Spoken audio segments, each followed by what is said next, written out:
Bengali টিউশনে তোমাদের সকলকে স্বাগত। আমি সৌময়। আজ তোমাদের ডাকঘর নাটকের যে চরিত্রগুলি আছে সেই চরিত্রগুলি নিয়ে আমি একটি পূর্ণাঙ্গ ভিডিও বানিয়েছি। মানে চরিত্রগুলোর সামান্য সামান্য আলোচনা। তো চরিত্রগুলো তো শুধু আলোচনা করলে হবে না, তার আগে একটু বিষয়বস্তুটা তোমাদের মনে করিয়ে দিতে হবে। তো বিষয়বস্তুটা সামান্য মনে করিয়ে দিয়ে তারপর চরিত্রগুলি নিয়ে সামান্য আলোচনা করব। আশুতোষ ভট্টাচার্য মহাশয় রবীন্দ্রনাথ ঠাকুরের নাটক লেখা সম্বন্ধে বলেছিলেন, রবীন্দ্রনাথ কেবলমাত্র নাটক ব্যতীত অন্য কোনো বাংলা সাহিত্যের বিভাগে যদি হস্তক্ষেপ নাও করিতেন, তাহা হইলেও তিনি আন্তর্জাতিক খ্যাতি লাভ করিতেন। কত সুন্দর কথা বলেছেন। মানে রবীন্দ্রনাথ যদি নাটক লিখেই যেতেন, অন্যান্য কাব্য, কবিতা, গল্প, উপন্যাস এগুলো যদি নাও লিখতেন, তাও তিনি আন্তর্জাতিক খ্যাতি পেতেন। তাহলে ভাবো রবীন্দ্রনাথের নাটক কতটা জনপ্রিয় ছিল সেই সময়ে।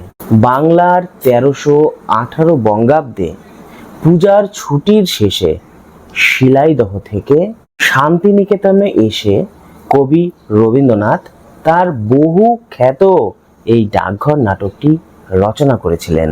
এই নাটক সম্বন্ধে রবীন্দ্রনাথ নিজে জানিয়েছিলেন যে শান্তিনিকেতনের ছাদের ওপর মাদুর পেতে পড়ে থাকতুম, প্রবল একটা আবেগ এসেছিল হৃদয়ে। সে সময় বিদ্যালয়ের কাজে ব্যস্ত ছিলাম, কিন্তু হঠাৎ কি হলো, রাত 2-3টের সময় অন্ধকার ছাদে এসে মনটা পাখা বিস্তার করলো। যাই যাই এমন একটা বেদনা মনে জেগে উঠল। আমার মনে হচ্ছিল এমন একটা কিছু ঘটবে, হয়তো মৃত্যু যেন এখানে হতে যাচ্ছিল। বেঁচে গেলুম। কোথাও যাবার ডাক ও মৃত্যুর কথা উভয় মিলে খুব একটা আবেগে সেই চঞ্চলতাকে ভাষাতে ডাকঘরে কলম চালিয়ে প্রকাশ করলুম। এগুলা রবীন্দ্রনাথের লেখা, বুঝলে তো? একটু কঠিন মনে হচ্ছে, কিন্তু এই যে গোটা কোটেশনটা যে বললাম সম্পূর্ণটাই রবীন্দ্রনাথের লেখা। তিনি নিজেই বলেছিলেন এর মধ্যে গল্প নেই, এটি গদ্য লিরিক। আর আলংকারিকদের মত অনুযায়ী এটি নাটক নয়, আখ্যায়িকা। দেখো, নাটকটির মূল কেন্দ্রে রয়েছে একটি রোমান্টিক কল্পনাপ্রবণ শিশু অমল। শৈশবে মা ও বাবাকে হারিয়ে সে একরূপ বন্ধনহারা হয়ে পড়েছিল। তার নিজের আত্মীয় বলতে আর কেউ ছিল না। অবশেষে সে একজন বিত্তবান তার আত্মীয় কাছে পোষ্যপুত্র হিসাবে পালিত হয়েছিল। যার কাছে অমল পোষ্যপুত্র হিসাবে ছিল, সেই ব্যক্তির নাম হলো মাধব দত্ত। মাধব দত্তের স্ত্রী ছিলেন অমলদের পাড়ার সম্পর্কের ভ্রাতুষ্পুত্র। সুতরাং দেখতেই পাচ্ছ মাধব দত্তের সঙ্গে অমলের সম্পর্ক ছিল অত্যন্ত ক্ষীণ। অথচ মাধবের মতো বিষয়ী লোক অমলকে লাভ করার পর থেকে সে হয়ে উঠেছে একটি পূর্ণাঙ্গ। অমলকে পেয়ে তার শূন্য ঘর পূর্ণ হয়ে উঠেছে। মাধব দত্তের বাড়িতে অসুস্থ অমলকে আমরা যখন প্রথমে দেখি, তখনই তার বাত, শ্লেষা ও পিত্তরোগে জর্জরিত অবস্থা হয়ে গিয়েছিল। ঘটনাক্রমে ফলত অমলকে মৃত্যু পথযাত্রী হয়ে যেতে হয়। আর এর পেছনে যদি একমাত্র দায়ী থাকে, মানে তাকে আরো মৃত্যু পথযাত্রী করে তোলার, তিনি হলেন কবিরাজ। একটি সাধারণ কবিরাজ, যিনি আদেশ দিয়েছিলেন অমলকে বদ্ধ ঘরে থাকতে হবে, কারণ সেই সময়কার মানে শরৎকালের আবহাওয়া অমলের পক্ষে নাকি খুব ক্ষতিকর। অথচ অমল হলো সুদূরের পিয়াসী। তার মন সর্বদা বাইরে যাবার জন্য ছটপট করতেই থাকে। সে রাজার চিঠির আশায় জানালার ধারে সব সময় বসে থাকে। আর অবশেষে রাজ কবিরাজ নিজে তাকে জানিয়েছিল রাজা তার সঙ্গে দেখা করতে আসবে। সে কথা শুনে অমল ঘুমিয়ে পড়েছিল, আর এই ঘুমিয়ে পড়া অর্থই হলো অমলের মৃত্যু। এদিকে সুধা এসেছিল অমলের সাথে সাক্ষাৎ করার জন্য, কিন্তু ঘুমন্ত অমলকে সুধা দেখে তার পাশে ফুল রেখে সে চলে যায়। মৃত্যুর ভিতর দিয়ে অমল মোক্ষ লাভ করে বা নির্বাণ লাভ করেছিল। কবিরাজ অমলকে প্রকৃতি ও মানুষের কাছ থেকে সম্পূর্ণরূপে বিচ্ছিন্ন করে রাখতে চেয়েছিল, আর মানবাত্মার এত বড় বন্ধন অমল কিছুতেই সহ্য করতে পারেনি। তাই অমল একদা মাধব দত্তকে বলেছিল, আমি পণ্ডিত হব না, আমি যা আছে সব দেখব, আমি শুধু ঘুরে বেড়াবো। আরেকজন ছিল ঠাকুর মশাই বা ঠাকুরদা। এই ঠাকুরদাই হলো অমলের প্রকৃত বন্ধু। এই ঠাকুরদাই অমলকে সেই নীল পাহাড়ের কথা বলেছিল। ঠাকুরদাই অমলকে প্রকৃত মানুষের কথা বলেছিল। আবার এই ঠাকুরদাকে মোড়ল ভয় দেখায়। মোড়ল হলো সংসারের একটি বদ্ধ জীব, আর ঠাকুরদা হলো এই সংসারের একজন মুক্ত পাখি। অমলের মৃত্যু আসলে সমস্ত কিছুর বাধা বন্ধন ছিঁড়ে বেরিয়ে যাবারই অন্য নাম।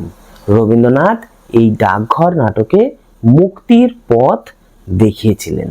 দেখো, ডাকঘর নাটকের অধিকাংশ চরিত্রগুলি হলো রূপক বা সাংকেতিক। আমি একটি ছকের মাধ্যমে তোমাদের এখন বুঝিয়ে দেব এই কোন কোন চরিত্র কোন কোন রূপক সাংকেতিক অর্থ বহন করেছে। চলো তাহলে ছকটা আমরা বুঝে নেই। প্রতিটি চরিত্রের রূপক সাংকেতিক ব্যাখ্যা এখন আমি করব। দেখো, প্রথম যে চরিত্রটি আমরা আলোচনা করব সেটি হলো অমল। অমল এখানে সাধারণত বদ্ধ আত্মা হিসাবেই পরিচিত রয়েছে, বা রবীন্দ্রনাথ অমলকে বদ্ধ আত্মা রূপেই দেখিয়েছেন। রাজা, রাজা হলো ঈশ্বরের প্রতীক। তাহলে রাজার রূপক সাংকেতিক অর্থ কি এখানে? ঈশ্বর। পরবর্তীতে দেখো ডাকঘর। ডাকঘর বলতে এখানে পৃথিবী বা বিশ্ব প্রকৃতিকে বোঝানো হয়েছে। ডাক হর করা, ডাক হর করা বলতে এখানে ষড় ঋতুর কথা বলা হয়েছে। তাহলে ডাক হর করা বলতে ষড় ঋতু মানে 6টি ঋতু। চিঠি, চিঠি হলো এখানে সৌন্দর্য ও আনন্দের প্রতীক। মানে রবীন্দ্রনাথ যে চিঠির কথা উল্লেখ করেছেন, যেটি রাজা সবাইকে পাঠায় এবং যার মধ্যে কোনো লেখা থাকে না, মানে সেটি সম্পূর্ণ সাদা কাগজের থাকে, সেটি হলো সৌন্দর্য ও আনন্দের প্রতীক। এরপর আসবে ঠাকুরদা। ঠাকুরদা হলো বিবেক বা বলতে পারো মানুষের অন্তরের প্রতীক। মানে ঠাকুরদাকে রবীন্দ্রনাথ এখানে মানুষের অন্তর থেকেই সৃষ্টি করেছিলেন। মাধব দত্ত, মাধব দত্ত হলো বিষয় বুদ্ধি সম্পন্ন এক ব্যক্তি। মানে মাধব দত্ত চরিত্রটিকে রবীন্দ্রনাথ বিষয় বুদ্ধি সম্পন্ন ব্যক্তি হিসাবেই দেখিয়েছিলেন। তার কাছে অন্য কোনো কিছু বেশি পাত্তা পায় না, তার কাছে বিষয় বুদ্ধি এবং কিভাবে আরও বেশি ধনী হওয়া যায় সেগুলি বেশি প্রাধান্য পায়। পরবর্তীতে দেখো কবিরাজ। কবিরাজ চরিত্রটি হলো সাধারণত সাবধানী চরিত্র।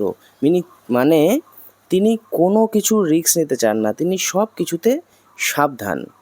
পরবর্তীতে দেখো মোড়ল। মোড়ল ছিল কি? আত্ম অহংকারী, মানে সে নিজের অহংকার নিয়েই সবসময় থাকতো। পরবর্তীতে দেখো প্রহরী। প্রহরী এখানে সময়কে বলা হয়েছে। মানে রবীন্দ্রনাথ প্রহরীর মারফত সময়কে বুঝিয়েছেন। আর ছেলের দল দইওয়ালা, এরা হলো গতির প্রতীক, কারণ তারা কখনো থেমে থাকতে জানে না। আর সুধা যে বালিকা মেয়েটি ছিল, সে হচ্ছে মর্তের প্রেমের প্রতীক। মানে যে সুধার সাথে অমলের অনেক কথা হয়েছিল, সেই সুধা মর্তের প্রেম তুলে ধরেছে, মানে সুধা চরিত্রটির মাধ্যমে। ফুল, মানে সুধা যে ফুল তুলেছে সেটি হলো প্রতিশ্রুতির প্রতীক। মানে তুমি কাউকে যখন কথা দিবে সেটি হলো প্রতিশ্রুতি, আর সেই প্রতিশ্রুতির প্রতীক হলো সেই ফুল। আর অমলের মৃত্যু, এটিকে রবীন্দ্রনাথ মুক্তি বা প্রেমের মূল্য হিসাবেই দেখিয়েছেন। চলো তাহলে আমরা আবার চরিত্রের বিশ্লেষণে ফিরে যাই। রাজ কবিরাজের ভূমিকা নাটকটিতে খুবই সামান্য কিন্তু অর্থবহ। এছাড়াও প্রহরী ও দইয়ালা যে চরিত্রটি রয়েছে সেই চরিত্রটিও খুবই তাৎপর্যপূর্ণ এই নাটকে। ডাকঘর নাটকে একাধিক চরিত্রের উল্লেখ থাকলেও এই নাটকের প্রধান চরিত্র হলো অমল। অমল কথার অর্থ হলো অমলিন।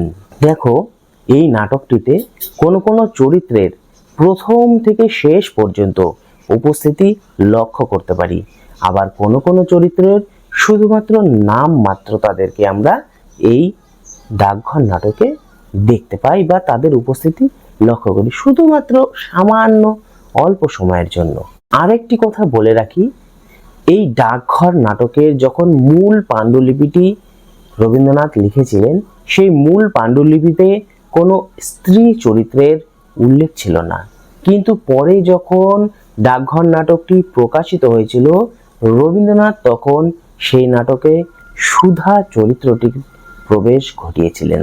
এই নাটকের যে সমস্ত মূল চরিত্রগুলি আমরা দেখতে পাই তাদের মধ্যে উল্লেখযোগ্য হলো অমল, মাধব দত্ত, কবিরাজ, মানে দুরকম কবিরাজ এখানে রয়েছে, দুরকম কবিরাজ, মোড়ল, প্রহরী, বালক দল, ঠাকুরদা, সুধা ইত্যাদি। অমল সম্পর্কে আমরা তো প্রথমেই জেনেছি, অমল সম্পর্কে অনেক কথা বলে ফেলেছি আমি। সে ছিল মাধব দত্তের পোষ্যপুত্র এবং গ্রাম সম্পর্কিত ভাইপো।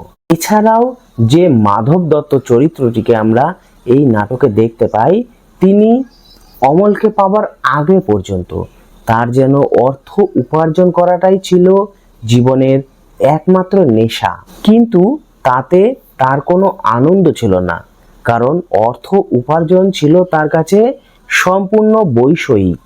এখন অমলকে পেয়ে তিনি উত্তরাধিকারের জন্য আনন্দে অর্থ উপার্জন করতে থাকেন। অমলের আরোগ্য লাভের জন্য তাকে তৎপর হয়ে উঠতে দেখতে পাই আমরা এই নাটকে। এছাড়াও ঠাকুরদা চরিত্রটি ছিল আধ্যাত্ম সাধনার প্রতিমূর্তি।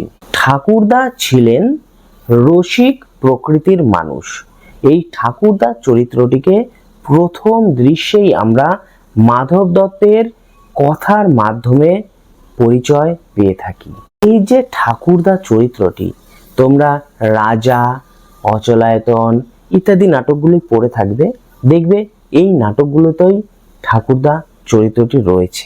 এছাড়া মোড়ল নামে যে চরিত্রটি রয়েছে সেই মোড়ল চরিত্রটিকে আমরা আত্ম অভিমানী চরিত্র হিসাবেই পেয়ে থাকি।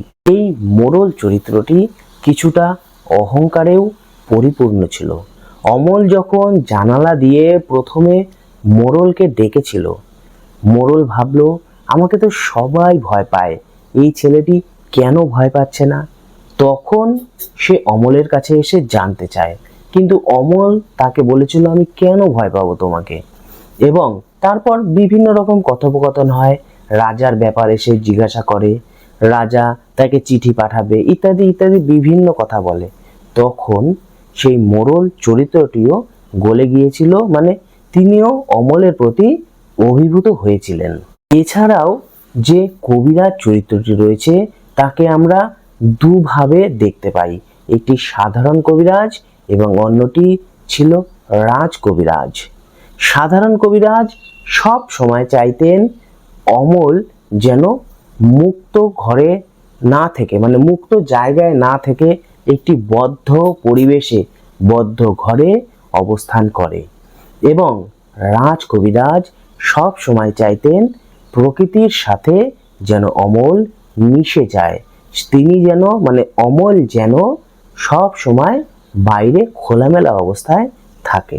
সাধারণ কবিরাজ পুঁথিগত বিদ্যায় পারদর্শী ছিলেন ঠিকই, কিন্তু অমলের চিকিৎসার ক্ষেত্রে তিনি নিজের বুদ্ধি প্রয়োগ করেননি। কেবলমাত্র অমলের চিকিৎসার জন্য তিনি পুঁথি ব্যবহার করেছেন এবং রাজ কবিরাজ এসে অমলকে বাইরে বের করে দিয়েছেন। তিনি তার সাধারণ বুদ্ধি সেখানে কাজে লাগিয়েছেন। রাজ কবিরাজ মুক্তির মধ্য দিয়েই সবকিছুর পথ খুঁজেছেন। আরেকটি চরিত্র এই নাটকে দেখা যায়, সেই চরিত্রটি হলো সুধা। সুধা হলো জাগতিক প্রেমের সত্তা। সুধা যখন প্রথম অবস্থায় অমলের জানলার কাছ দিয়ে যাচ্ছিল, তখন অমল তাকে দাঁড় করিয়ে জিজ্ঞাসা করে সে কোথায় চলেছে। সুধা জানায় সে যাচ্ছে ফুল তুলতে। অমলও জানায় যে আমি যদি বেরোতে পারতাম তাহলে আমিও বাগানে গিয়ে ভালো ভালো ফুলগুলো তুলে আনতাম। যাই হোক, সুধার সাথে সে অনেকক্ষণ গল্প করতে চায়, কিন্তু সুধা তখন ব্যস্ত ছিল। তাই সুধা তাকে জানায় ফিরবার সময়, মানে ফুল যখন সে তুলে নিয়ে আসবে, তখন সে অমলের সাথে দাঁড়িয়ে থেকে অনেকক্ষণ গল্প করবে। এই সুধাকেই আমরা শেষ দৃশ্যে আবার প্রবেশ করতে দেখি অমলের কাছে, কিন্তু অমল তখন ঘুমিয়ে পড়েছিল। অমল ঘুমিয়ে থাকায় সুধা রাজ কবিরাজকে বলেছিল তিনি যেন অমলকে উঠলে পরে বলে দেন সুধা তোমাকে ভোলেনি। মোটামুটি এটুকুই ছিল চরিত্রের পরিচয়। মানে যে সমস্ত চরিত্রগুলি ডাকঘর নাটকে রয়েছে সেগুলির প্রত্যেকটি আমি কম বেশি আলোচনা করে দিলাম। এর পরবর্তীতে একটি ভিডিও তৈরি করব যেটিতে আমরা ডাকঘর নাটকের এমসিকিউ এবং এসিকিউ প্রশ্নোত্তর নিয়ে আলোচনা করব। আজ তাহলে এটুকুই, দেখা হবে খুব তাড়াতাড়ি।